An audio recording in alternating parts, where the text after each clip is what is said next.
clothes, towels. I gave her one tip. Me, my sister, and my cousin are gonna sing. Okay, Slide. which is fine.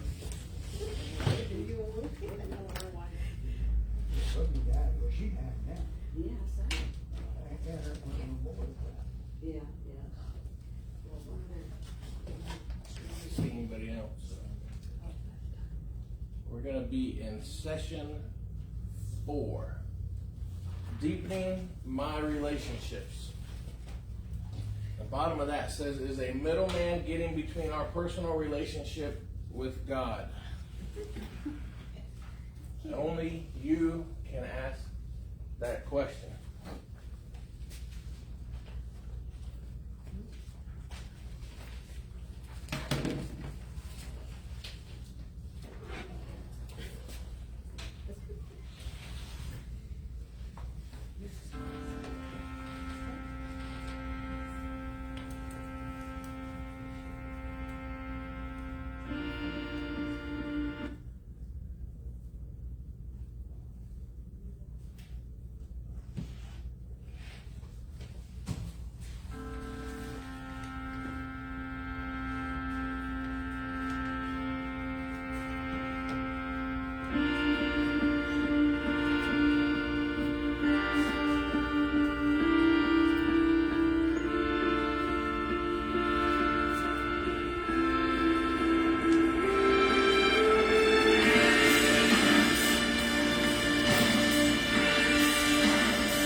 You need a good motor, you need a good frame, and then you need a good brake.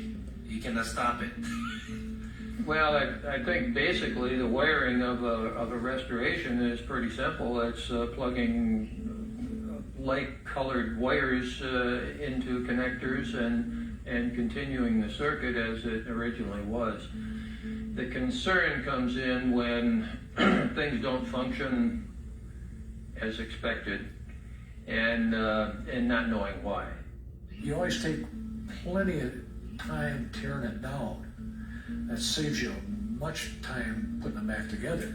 There is a community of people, as you found out, who are interested in this. And after a while, you begin to meet these people in this community that exists. Whenever you have trouble, whenever you have a problem, you can always talk to them, and they're willing to talk to you. Everyone seems to work together on this thing. We're all in it together. What decal goes on that, I don't remember. Let's call so-and-so. And it's kind of a collusion of what everyone knows. So.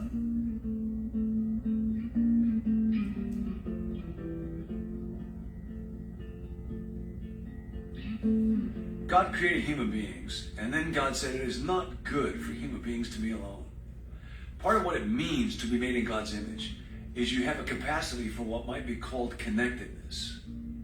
And we flourish when we're in connection with God and people. We languish when we're disconnected. Emotionally isolated people are more prone to depression, anxiety, loneliness, self-esteem, substance abuse problems, sexual addiction problems, and difficulties with eating or sleeping. Spiritually, as John says, anyone who does not love abides in death. When I live in isolation, I am more likely to give in to temptation or discouragement. I'm more likely to be self-absorbed. I'm more likely to spend money in selfish ways. Not only do I suffer when I live in disconnectedness, but then other people that God has placed around me get cheated out of the love that God intended me to give them.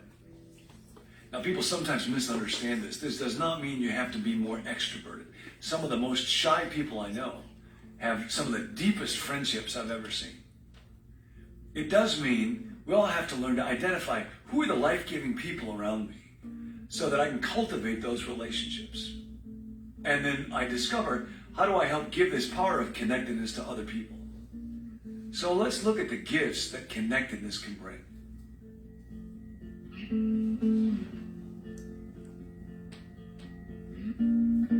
Mostly, love is something you do, not just something you feel. The circle of connection is marked by servanthood. Paul said, "You, my brothers and sisters, were called to be free, but do not use your freedom to indulge the sinful nature. Rather, serve one another humbly in love." Because that's what makes the kingdom, when people serve one another. A son drives for 5 hours to be with his mom on her birthday. A friend mentions a book he's interested in, and his friend remembers and finds a copy to give to him for no reason at all. A middle-aged couple see a young husband and a wife with little money out to eat, and they secretly pay their check. Father knows how much his daughter likes having a clean car, so he sneaks over to wash it for her by surprise. People in a small group email each other all through the week as a way of expressing caring. A wise person I know once said that just as the 3 laws of real estate are location, location, location, the 3 laws of relationship are observation, observation, observation. People who give life to you are people that actually notice you. They know what you love. They know what you fear. When I work to really notice somebody, then love for them grows. When I work to really observe another person, in that self-forgetfulness, that focus on the other, my own soul flourishes.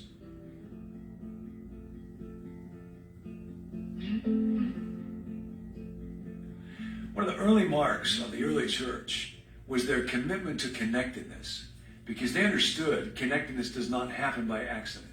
And so they met together every day. They ate together with glad and sincere hearts. Over time, this value began to fade. So the writer of the book of Hebrews said, "Let's consider how we may spur one another on towards love and good deeds."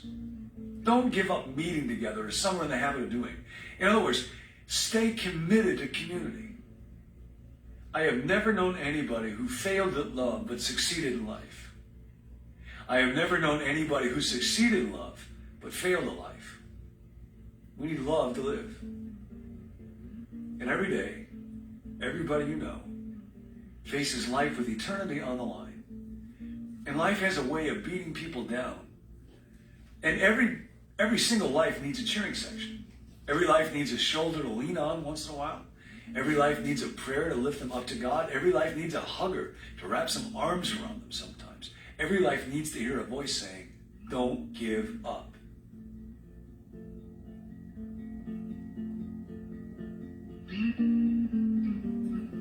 Paul said, "Let no debt remain outstanding except the continuing debt to love one another. For whoever loves others has fulfilled the law." And I think the deepest words of the soul are the simplest. I love you. My dad grew up in a Swedish home where he knew he was loved, but love did not get expressed much in words. So when he and my mom started a family, they wanted to make sure they said those words, and I grew up hearing those words a lot. I love you, Johnny. My dad is actually John Ortberg Sr., I'm John Ortberg Jr., so in my house, I was always Johnny.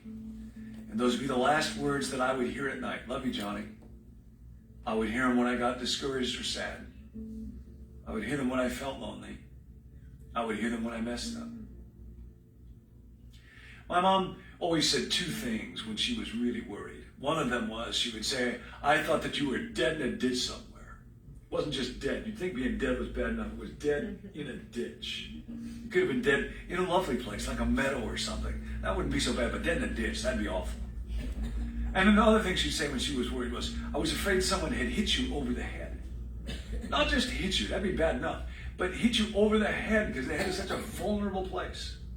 And if my mom was really worried about us, she would combine them. "I was afraid someone had hit you over the head and you were lying dead in the ditch." Which I came to understand is another way of saying, "I love you, Johnny." There's somebody in your life who needs you to look them in the eye and say, "I love you." The expression of love is available all the time. We're not on our own. The Spirit of God is at work in us, prompting love all the time. I was driving somebody's car recently, and I noticed the gas tank was just about empty, so I stopped and filled it up with gas. I can notice what kind of coffee delights somebody in a coffee mart, surprise them with it. I can let somebody who is obviously in a hurry cut in front of me at a grocery store when I'm not rushed. I can notice something admirable about one of my kids' friends and write a note to their parents to congratulate them. Every moment is an opportunity to practice a gesture of love.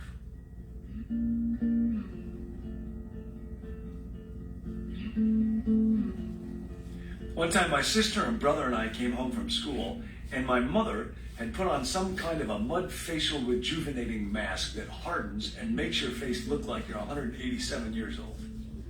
She had wrinkles and cracks and looked like something out of a science fiction movie. And we said, "Mom, take that off your face. It looks terrible." We were just little kids then. My mom looked at us sadly. "Children, I can't take it off. I haven't put anything on my face," she said. "This is a skin condition. It just happened today. I don't like it any more than you do. I went to the doctor and he said there's nothing that can be done. This is it. I will always look this way." "Mom," we said, "stop teasing us. It's not funny. Take it off now." She said, "Children, stop saying this. You'll make me feel bad. My face will look like this the rest of your lives, so get over it." And we lost it. My little brother started to cry. My sister ran to call my dad. I kept pleading and praying. Finally, my mom could not take it anymore, so she told us the truth and laughed and laughed and laughed, and we all ended up in therapy. There's nothing like the gift of joy.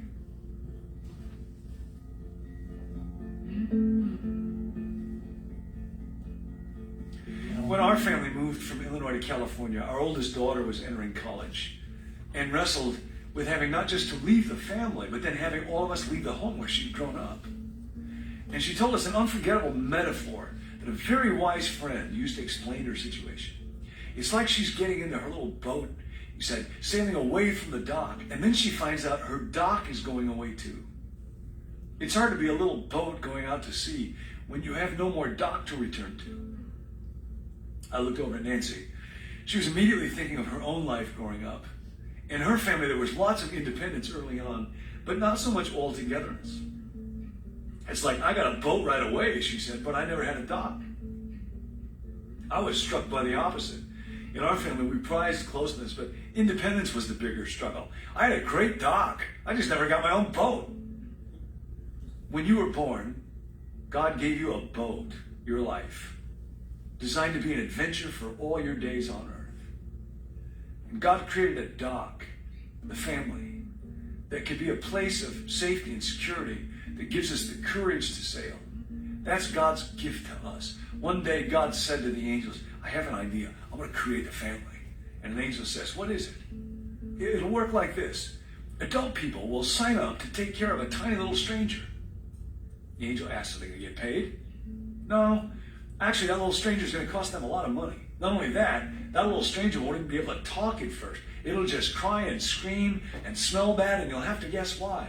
It will make you lose sleep. It will make messes all the time that you have to clean up. It'll be utterly vulnerable. You have to watch that child 24 hours a day, 7 days a week.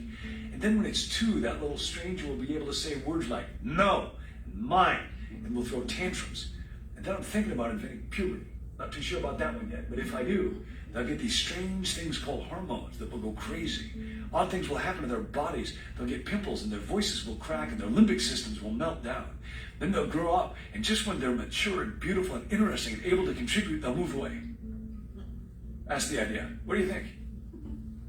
The angels shuffle around, look at their feet. Who's going to tell them? Lord, why would anybody sign up for that? Why would they do it? And here's where God really gets excited. They won't even know why. They'll just look at that little body, those little hands and feet. They'll think that that tiny little stranger is beautiful, even though he looks like every other baby and all babies look like Winston Churchill. And then one day that little stranger will smile just at them and they'll think they've won the lottery.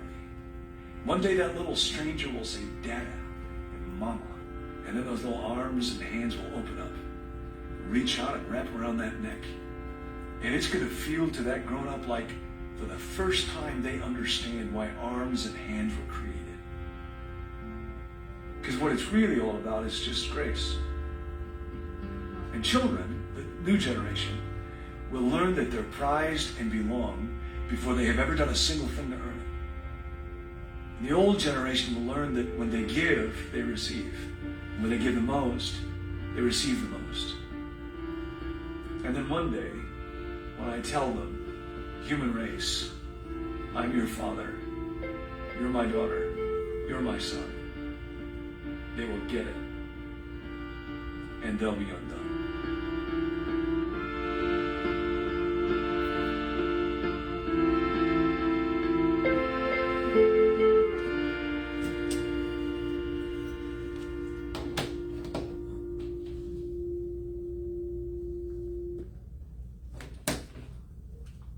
But they always don't stay that little.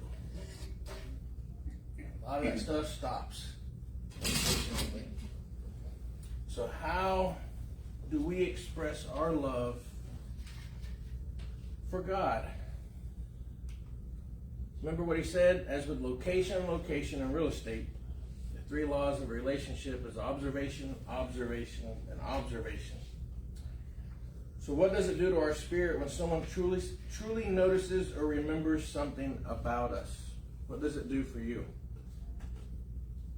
Makes you feel special. Encourages you, uplifts you.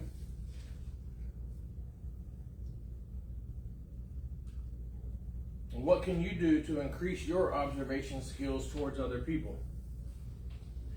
Remember, you're trying to look for the good in the people, not always the bad. So what can you do to increase yours? Pay more attention. Pay more attention. Listen. Watch people. It's funny to watch some people. I mean, if you're having a bad day, just go to Walmart or something and just sit. Watch people. You'll learn a lot about people. But how does it change your focus when you begin to observe others more deeply? Like from a spiritual side.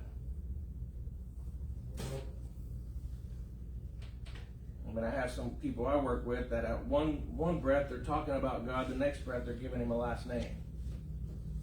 I've never understood that. And in their mind, they think when they die, they're going to heaven. Never.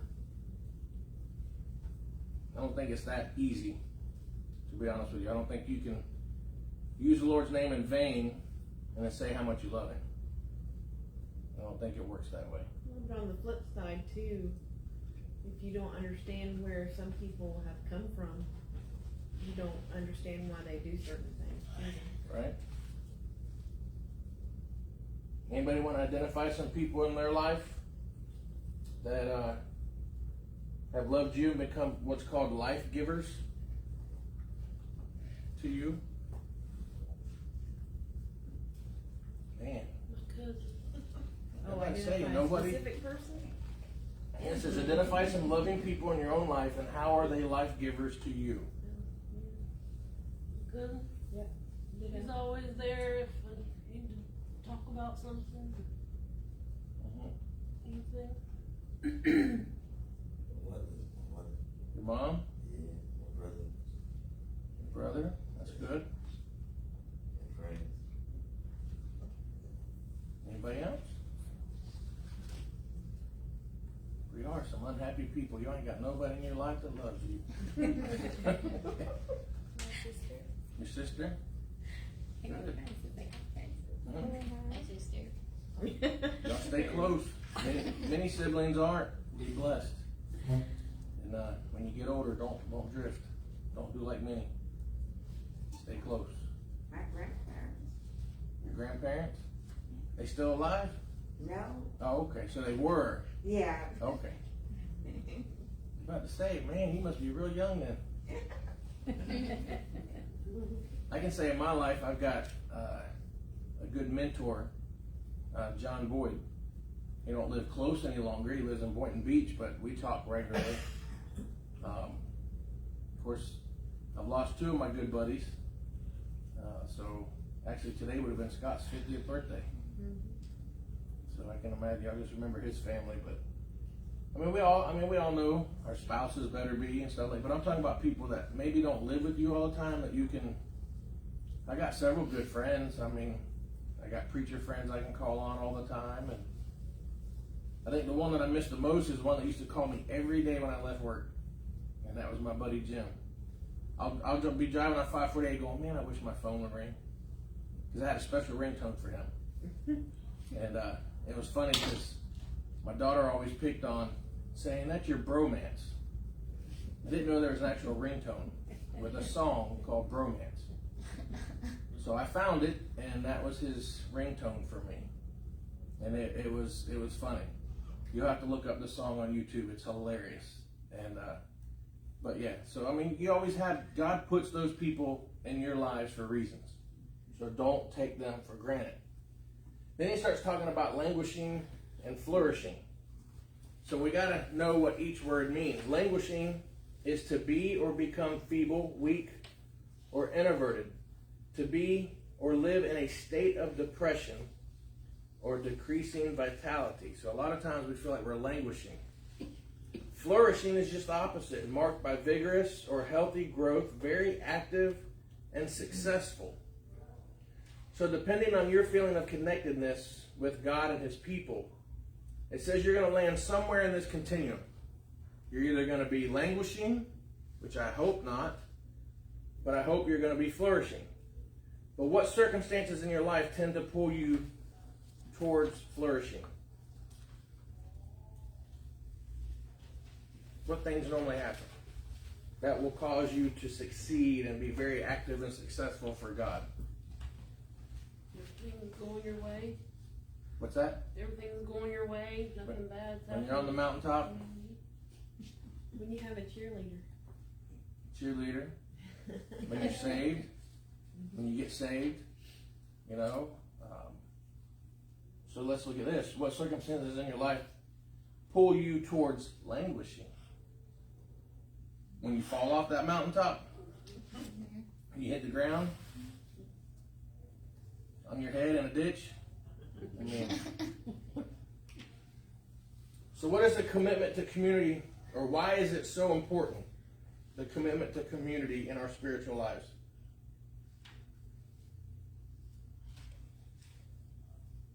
That community means coming together as a church, coming together as a body. Why is it so important to our spiritual lives? It's like a refuel. Definitely. You can, there'll be people there who can try to help you with situations that you're having, like if you're having problems, like staying dedicated and stuff like that, you'll have people there to help you. So what are some tangible ways that you have been impacted by the community?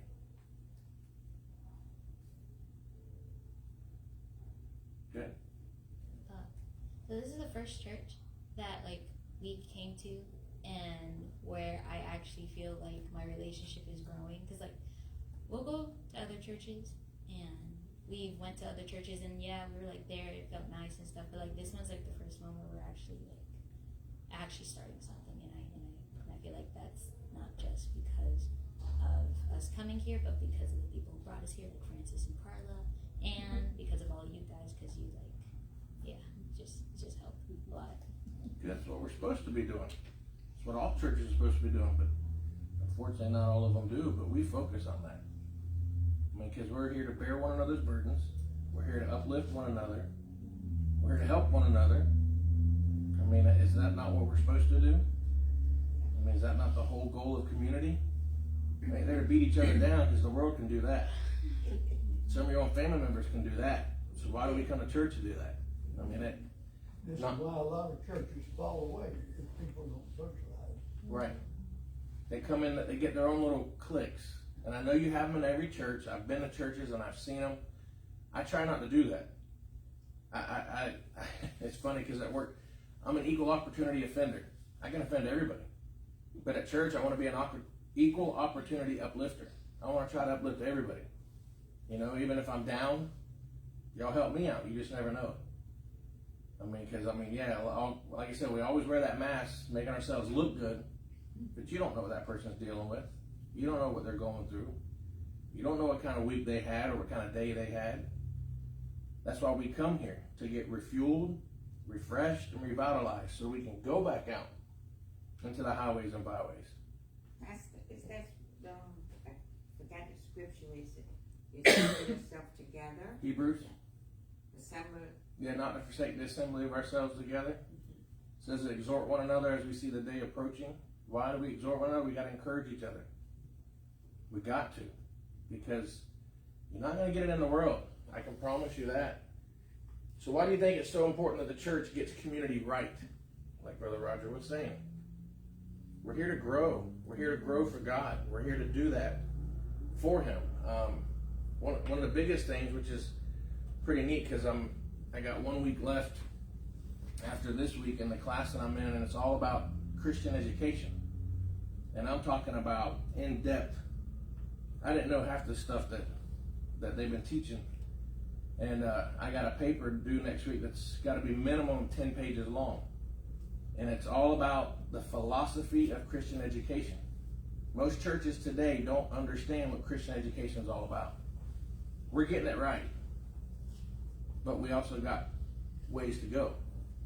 And it's one of those things that if we don't focus on trying to train one another how to be a disciple so that we can go out and make other disciples, then why do we come to church?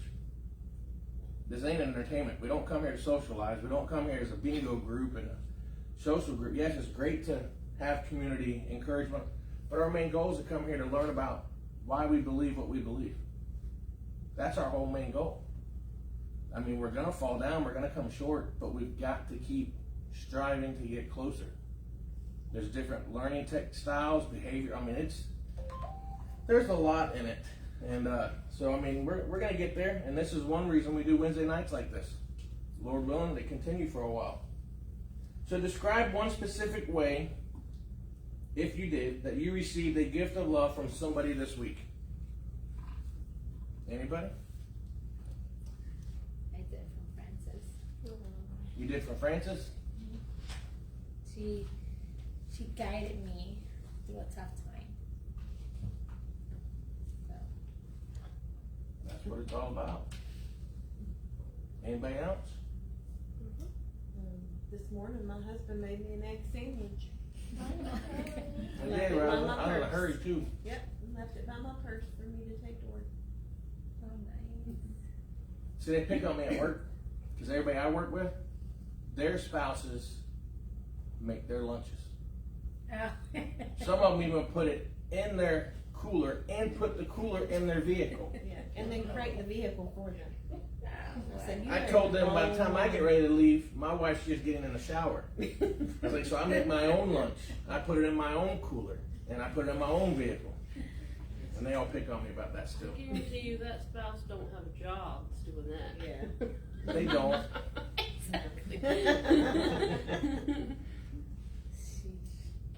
So describe one specific way that you gave the gift of love to somebody this week. And if you didn't, you still have a couple days left. The week's not over. So think about that. Then ask yourself this: did you miss any opportunities to love? And did you notice that you missed opportunities when it happened or realized it later? God always gives us opportunities. Do we take them? I mean, that's something we got to think about. Love is a verb. It's an action word. Something has to be done. I think it was Michael W. Smith that sung the song, "Love isn't love until it's given away." Got to think about that. How did Jesus give his love away? He gave his life.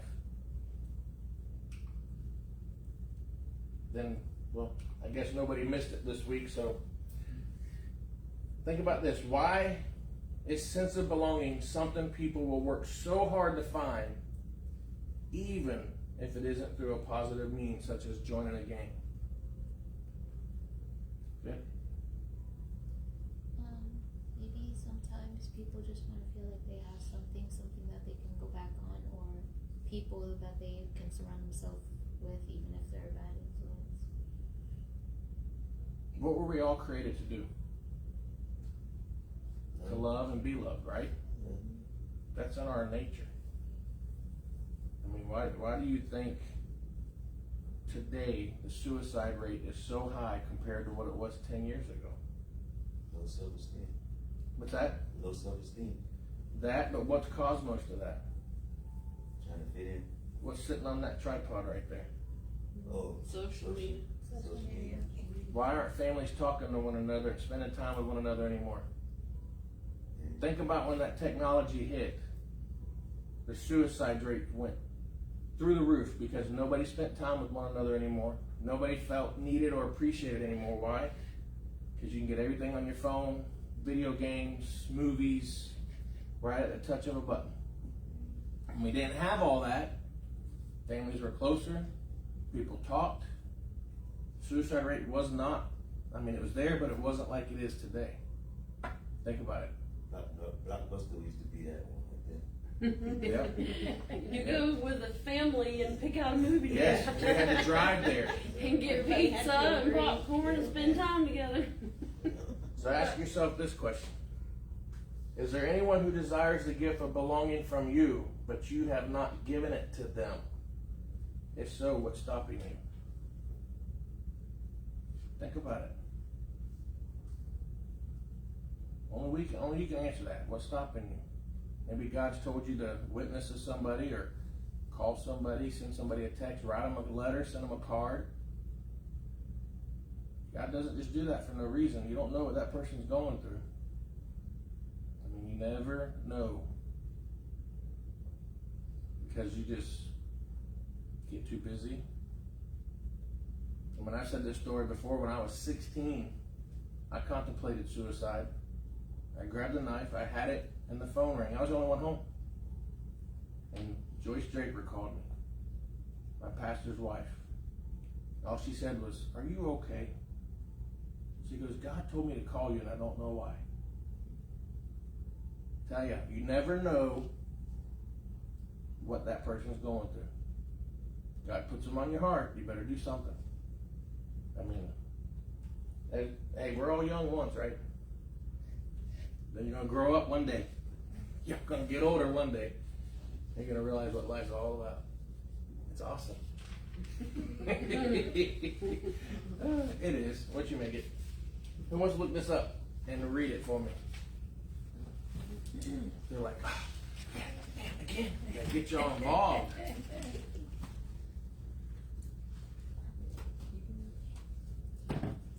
Ephesians chapter 3. Ephesians chapter 3. If you get there, go ahead. 14 through 20. For this cause I bow my knees unto the Father of our Lord Jesus Christ, of whom the whole family in heaven and earth is named, that he would grant you, according to the riches of his glory, to be strengthened with might by his Spirit in the inner man, that Christ may dwell in your hearts by faith, that ye, being rooted and grounded in love, may be able to comprehend with all saints what is the breadth and length and depth and height, and to know the love of Christ, which passeth knowledge, that ye might be filled with all the fullness of God.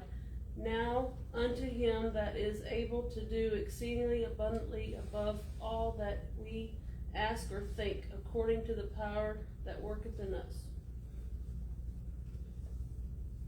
So just as a new tree and a bush needs its roots fertilized and must have room in the ground to spread and grow, God says that the growth of our spiritual roots matter immensely. We have to be grounded in something, or you'll be blown away by everything. So what does Paul specifically instruct Christ followers to be rooted in? What does it say at the end of verse 17? Love. To be rooted and grounded in love. So what are some ways that we can grow our spiritual roots? To love.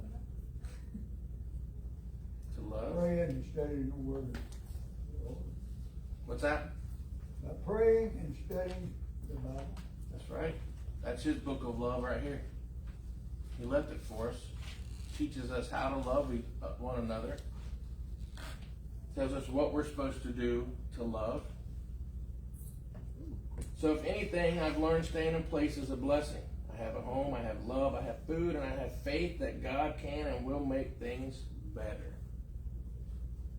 When things go bad, don't do nothing naive. Stay right where you're at, spiritually speaking, and just pray and ask God to help you. So many people, when they come into churches, if they get their feelings hurt or they get upset, what do? They leave. You're never going to find the perfect church. If you do, leave. Leave it. Because there's no such thing as the perfect church in this world. There's something they're hiding. You're always going to have problems. Why? Because you're doing for God and the devil hates it.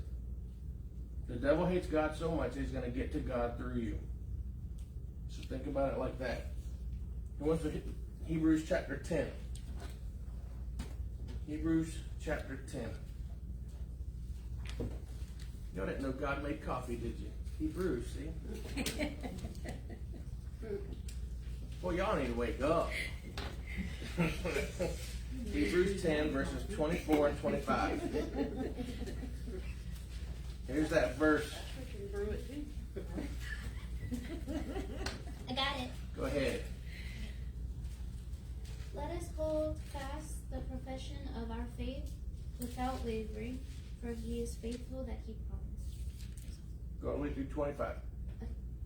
And let us consider one another to provoke unto love and to good works, not forsaking the assembling of ourselves together as the manner of some is, but exhorting one another, and so much the more as ye see the day approaching. So to provoke one another, that means to stir up one another. To stir up one another unto love and to good works. And what it means, we got to encourage one another as we see the day approaching. God's coming back soon. So why not encourage one another to keep everybody going? To keep us close. So why does a commitment to community matter to our individual spiritual health? We don't quit. We don't give up. So what are the benefits of regularly being together with other believers? You get to learn more things, and your faith can grow by finding out these new things by people, and then you have people who can also motivate you to keep on going. Yep. We've all got some kind of testimony. That means we've all been through something. So we can always help somebody else when they go through something. Just by the way you got through it. That's why when I give an opportunity to testify, everybody should testify, because you never know who might need to hear that. You don't know who's going through something. They might be going through what you just came out of or what you went out of a week ago, and they need help. They need encouragement. They need guidance. John Ortberg says, every day, everyone you know faces life with eternity on the line. And life has a way of beating people down. Everyone needs a cheering section. Every life needs a shoulder to lean on once in a while. Every life needs a prayer to lift them up to God. Every life needs a hugger to wrap some arms around them sometimes. Every life needs to hear a voice saying, don't give up. I like what he says, that everyone you know, including yourself, faces life with eternity on the line. Does it not? It says God loves you, and so do I. I thought that was pretty good. I didn't have to put that on there. What is that, from Frozen? I don't know, Tango. Yeah. Who? Rapunzel. It's Rapunzel. Oh, I was singing Let It Go when I was doing it, but oh well. Throw her overboard, it don't matter. Just saying, let her go. Let her Just go. throw it overboard. I didn't know that was okay. See, you can tell I watch Disney. Who wants to read John 13, verse 35, and then somebody go to Romans chapter 12? Man, ain't nobody turning. No writing. Okay, well I'll read it. Somebody go to Romans. I'll do John.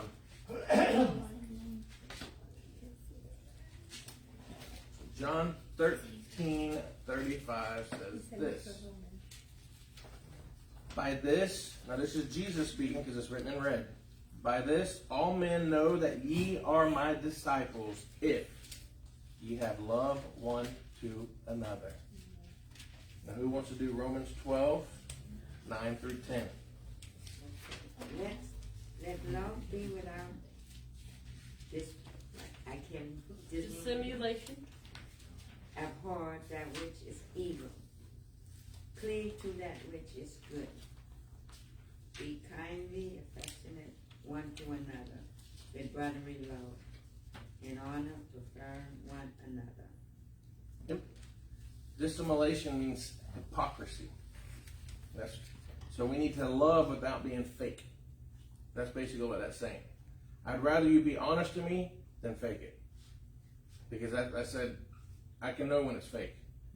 And it's one of those things if you don't, just don't. But you need to pray about it, because what does the Bible say? How do we know that we're his disciples? If we have love one for another. So Ortberg talks about giving and receiving the gift of love when you are in a life-giving relationship. So how can loving someone help you experience more love?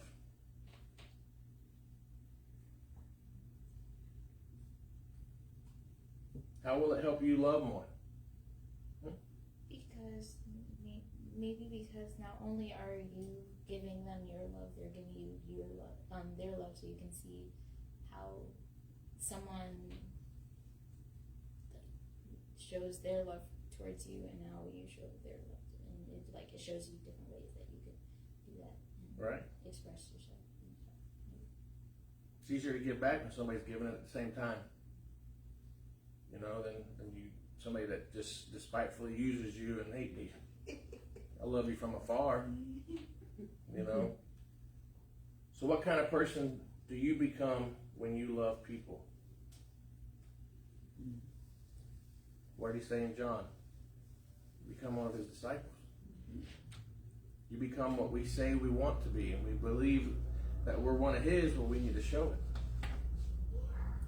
1 John 3:14 says, we know that we have passed from death unto life because we love the brethren. He that loveth not his brother abideth in death. This is the one where the people that say that they are a Christian, but they hold alts against somebody else, or they can't forgive somebody else, then he doesn't love. I mean, it's simple. I mean, I'm just reading to you what the Word of God says. If you choose to be unloving, what is your attitude likely to be towards temptation or being in the flow of the Spirit? It's going to be bad. If you choose to be unloving. I mean, have you ever been around somebody that just is like the most miserable person to be around? They have no love. They say they do, but their whole body, their whole mind, everything shows different. Without God, you can't love. I mean, you might know how, but without God, you don't know what true love really is. I'll reword it, because there's a lot of good people out there that aren't saved, but they do love their spouses, they love their family. There's a lot of good people. But to know true love, you got to know Christ. You got to. Because without Christ, how can you forgive somebody? You know, I mean, true forgiveness comes from knowing Christ. That's how we do it. The Bible has a lot to say about joy. Ortberg says that being connected in a relationship brings the gift of joy. Do you think that joy differs from happiness? If so, how?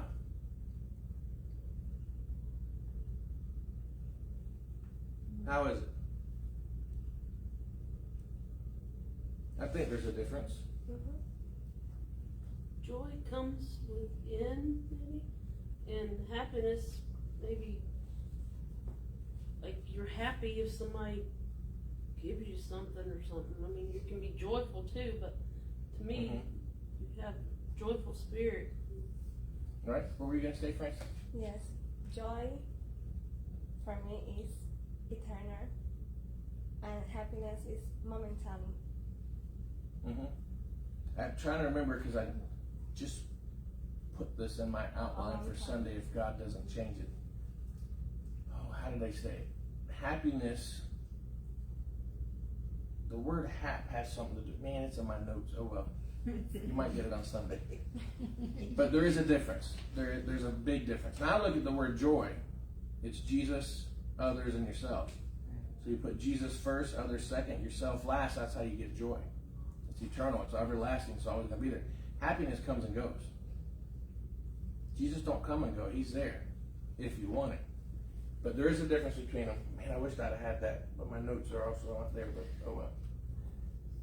Happy, happy, joy, joy. That was a fun cartoon back in the day. Probably wasn't very good to watch. But I just found this picture. Are you that way? Or are you that way?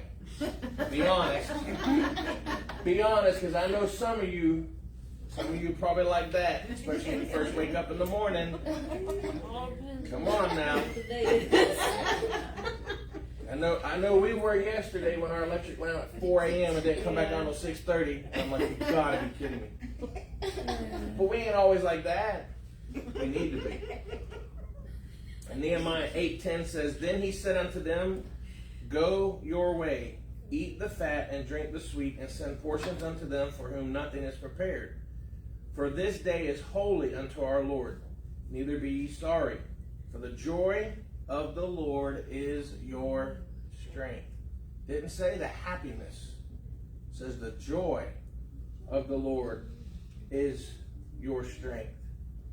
Psalms 90 verse 14 says, O satisfy us early with thy mercy, that we may rejoice and be glad all our days. And Proverbs 15:30 says, The light of the eyes rejoiceth the heart, and the good report maketh the bones fat. And then Matthew 28:8 says, And they departed quickly from the sepulchre with fear and great joy, and did run to bring his disciples word. So what does joy, or why does joy matter in our lives according to these verses? Why is joy important? Well, that's where we get our strength in the Lord. I always think back that song, Joy to the World. You know that was written not as a Christmas song. No. The guy that wrote that song did not intend it to be a Christmas song. It's supposed to be sung all year long. Because joy to the world. But it's in the Bible too. Joy. See what he said, the angel told us, shepherds, Right? It says joy cometh in the morning as well. There you go, if anybody wants to. Describe your grown-up experience as it relates to your senses of belonging. Not everybody has the tight families. Doesn't mean there's anything wrong. But if you don't have that, then you need to rely on God to fill that void. So we have many families today that don't grow up with both parents. They grow up with one. Some don't even grow up with any of them. You know, they have their grandparents that's raising them. You have different situations. But that's why they need to have that sense of belonging. You know, in the family of God, you belong. Every one of us have some role to play. As I preached Sunday night, you know, we all have something to do in the family of God. We're all part of His family. So we all just need to find where we belong in that family and work. Now, I'm going to remind you what he says. It says, regarding the gift of belonging we can receive through community. Ortberg shares his daughter's metaphor of the dock, which was symbolizing family, home, and belonging, and the boat symbolizing personal independence, and that we all were given some kind of launching from our family origin. So were you content on the dock, or were you always trying to get in the boat?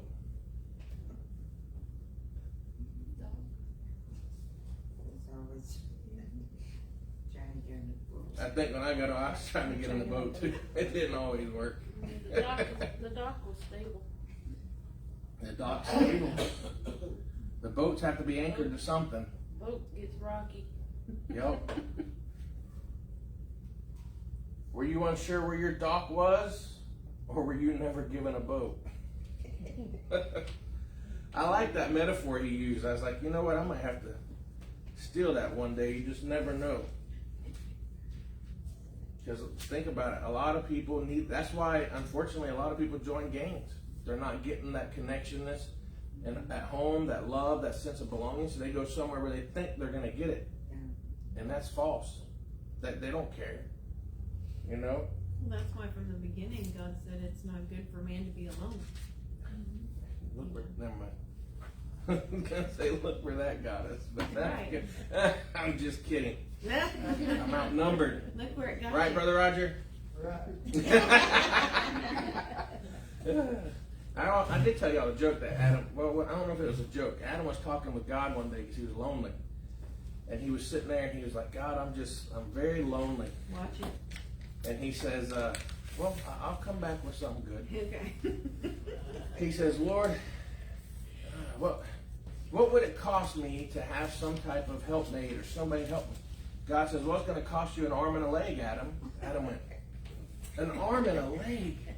He sat there and he goes, man, I don't want to give up my arm or my leg. So he thought for a little bit. He come back to God. He goes, well, what can I get for a rib? Now, the Bible does say that in order for God to create Eve, he had to put Adam into a deep sleep. Show me in the Bible where he woke him up.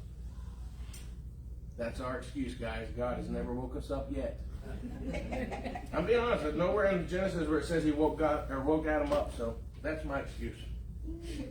So 1 Peter 2:9 says, but ye are a chosen generation, a royal priesthood, and holy nation, a peculiar people, that ye should show forth the praises of him who hath called you out of darkness into his marvelous light. So according to this verse, we belong to God.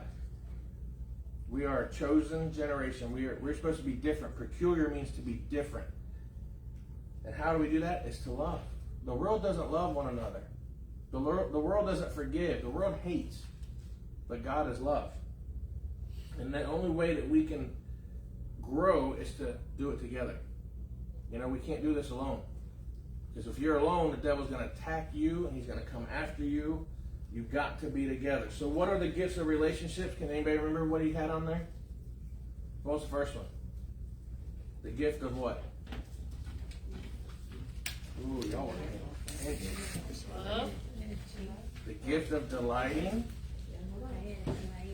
What's the second one? Commitment. All right. What was the third one? Love. All right. Somebody said it. What's the fourth one? Joy. And what's the fifth one? Belonging. Look at there. Y'all did pay attention. Are we giving our best to strangers and our worst to those who love us? Think about that. Some people do. Some people do more for people they don't even know than they do for their own. Deepening my relationships. This is what we need to focus on. Service. Because we always get forgiveness. Think about it. The woman at the well, and then just a woman wanting forgiveness. You know, we're all in need of forgiveness. We are all in need of love, but we need to love one another in order to get love. Pastor, Huh? and that's what Jesus said before he left. Below one another as I love you. He gave us 2 commandments. 2 greatest commandments. Love the Lord with all your heart, mind, body, and soul, and to love one another as thyself. You're telling that to the disciples, right? Told it to the disciples, but then he spread it to everybody. And it's one of those things you can learn a lot. Like when you study the Sermon on the Mount, that was intended for his disciples. It just ended up growing as he was teaching it. I am going to do a study on that, a series. I don't know if I'm going to do it on a Sunday night or a Sunday morning series, but when I get an opportunity, I've got this book from my class. I got all my notes, and I'm going to go through every verse. it's amazing to learn some of the things that I didn't even know about the Sermon on the Mount. The Beatitudes, we call it. Sermon on the Mount is like 3 or 4 chapters long. It's not just chapter 5. It's a lot to it. I ain't going to do it, though. I promise. So next week, Lord willing, we will finish this series with transforming my experience.